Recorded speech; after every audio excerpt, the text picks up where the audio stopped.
بسم اللہ الرحمن الرحیم۔ السلام علیکم ورحمۃ اللہ وبرکاتہ۔ محرم الحرام شروع ہونے کو ہے۔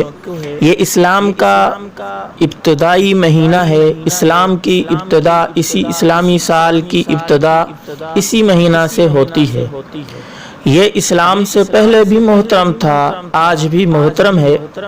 قرآن مجید کے اندر اللہ رب العزت نے 4 مہینوں کو محترم کہا، اکرام والے ہیں، ان کی حرمت کا حکم دیا، یعنی ان کے اندر کوئی ایسا کام نہ کیا جائے جو شریعت کے خلاف ہو، ان کا احترام کیا جائے۔ قتل و قتال ان مہینوں کے اندر حرام ہے، جائز نہیں۔ 1 ذی قعدہ، نمبر 2 ذی الحجہ، اور نمبر 3 محرم الحرام، اور چوتھا مہینہ رجب ہے۔ مشرکین اور کفار بھی اس کا بڑا احترام کرتے تھے۔ محرم الحرام کے مہینے کے اندر وہ اپنی لڑائیاں موقوف کر دیتے تھے، لڑتے نہیں تھے، بڑا احترام کرتے تھے۔ تو اللہ رب العزت نے اسلام کے بعد بھی اس کی فضیلت کو باقی رکھا، حرمت کو باقی رکھا، اس کا احترام کرنے کا مسلمانوں کو حکم دیا۔ نبی علیہ الصلوۃ والسلام کی احادیث کثیرہ اس کی فضیلت کے اوپر موجود ہیں۔ اس کے اندر 10ویں کا روزہ سنت ہے۔ 10ویں کا روزہ نبی علیہ الصلوۃ والسلام رکھا کرتے تھے اور امت کو اس کا حکم دیا ہے، تو اس کے بڑے فضائل ہیں۔ تو انہی فضائل کے اندر ایک ہم اس ویڈیو کے اندر وظیفہ بتائیں گے۔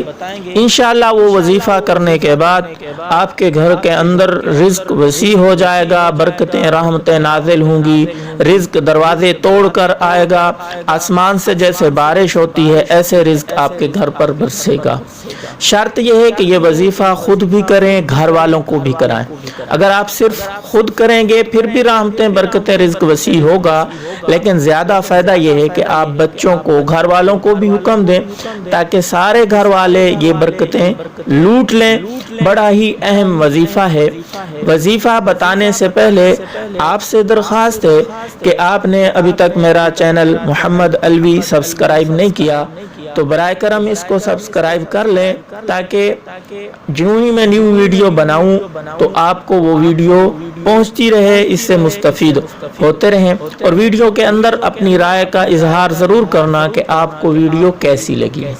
وظیفہ یہ ہے کہ محرم کا چاند جو ہی نظر آئے، 1 محرم سے لے کر 30 محرم تک جس دن بھی آپ یہ وظیفہ کر لیں گے تو اس کی برکتیں آپ لوٹ لیں گے۔ کوئی دن متعین نہیں ہے، 30 دنوں میں سے دن ہو یا رات ہو، کسی گھڑی، کسی لمحے، کسی گھنٹے کے اندر یہ وظیفہ آپ کر سکتے ہیں۔ وظیفہ کا طریقہ یہ ہے، انتہائی خشوع خضوع کے ساتھ باادب ہو کر بیٹھیں، درود شریف 11 دفعہ پڑھ لیں، درود ابراہیمی پڑھ لیں، یا کوئی اور درود جو آپ کو آسان لگتا ہے 11 دفعہ پڑھنا ہے۔ پھر یہ وظیفہ کرنا ہے، سبوح قدوس ربنا ورب الملائکۃ۔ کیسے؟ سبوح قدوس ربنا ورب الملائکۃ۔ تھمبنیل کے اندر آپ کو اس کی زبر زیر پیش شاد مد سب نظر آ رہے ہوں گے، یہ اچھی طرح تلفظ صحیح کر لینا، اور یہ 700 دفعہ پڑھنا ہے۔ پھر یہ پڑھنے کے بعد 11 دفعہ درود شریف پڑھ لیں تو انشاءاللہ آپ کو جلد از جلد خوشخبری ملے گی، رزق وسیع ہو جائے گا، رزق کے دروازے آپ کے اوپر کھل جائیں گے۔